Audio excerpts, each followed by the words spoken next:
ఆసేతు హిమాచలం నూతన సంవత్సరాన్ని ఘనంగా ఆహ్వానించింది.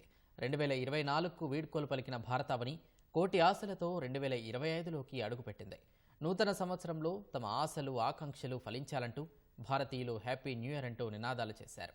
బాణాసంచా కాల్పులు, కేక్ కటింగ్లు, కేరింతలు, నృత్యాలతో యువత నూతన సంవత్సర వేడుకలను జరుపుకుంటున్నారు.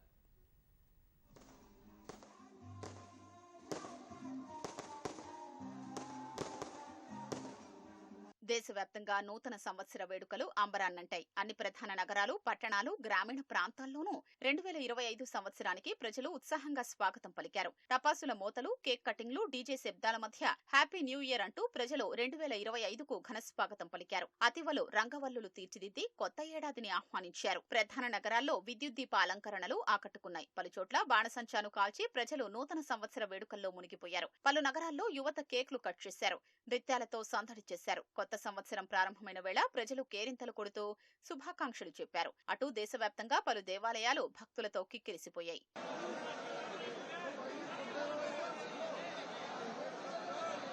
ఢిల్లీలో బాణసంచా వెలుగులతో కొత్త ఏడాదికి ప్రజలు స్వాగతం పలికారు. రోడ్లపైకి చేరుకున్న ప్రజలు ఒకరికొకరు న్యూ ఇయర్ శుభాకాంక్షలు చెప్పుకున్నారు. చెన్నైలో పలు ప్రాంతాల్లో కొత్త ఏడాది వేడుకలు అంబరాన్నంటాయి. ముంబైలోనూ న్యూ ఇయర్ వేడుకలు ఘనంగా జరిగాయి. మెరీనా బీచ్ వద్ద జరిగిన బాణసంచా ప్రదర్శన ఆకట్టుకుంది. బెంగళూరులో రోడ్లపైకి చేరుకున్న ప్రజలు డాన్సులు చేస్తూ ఆనందంగా కొత్త ఏడాదికి స్వాగతం చెప్పారు. జార్ఖండ్లోని రాంచీలో నూతన సంవత్సరం వేడుకలు ఘనంగా ముగిశాయి. బెలూను ఎగురవేసి కొత్త ఏడాదికి స్వాగతం పలికారు. పశ్చిమ బెంగాల్లోని కోల్కతాలో నృత్యాలు చేస్తూ సంబరాలు జరుపుకున్నారు. పంజాబ్లోని స్వర్ణ దేవాలయం వద్ద భక్తులు కొత్త ఏడాది సందర్భంగా పూజలు నిర్వహించారు. హిమాచల్ ప్రదేశ్లోని మనాలిలో రోడ్లపై డాన్సులు చేస్తూ న్యూ ఇయర్ వేడుకలు జరుపుకున్నారు. తమిళనాడులోని కోయంబత్తూర్లో జరిగిన డప్పుల ప్రదర్శన ప్రత్యేక ఆకర్షణగా నిలిచింది.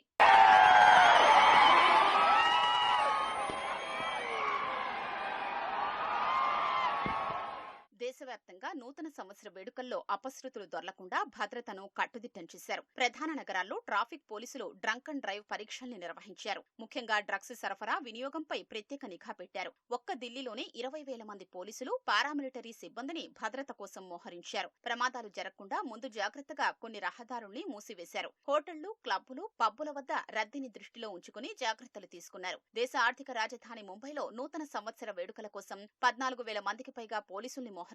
బెంగళూరులో 11,830 మంది పోలీసుల్ని నూతన సంవత్సర వేడుకలు, నగర భద్రత కోసం వినియోగిస్తున్నట్లు కర్ణాటక హోంమంత్రి జి. పరమేశ్వర్ తెలిపారు. అహ్మదాబాద్లో 6,000 మంది పోలీసుల్ని మోహరించారు.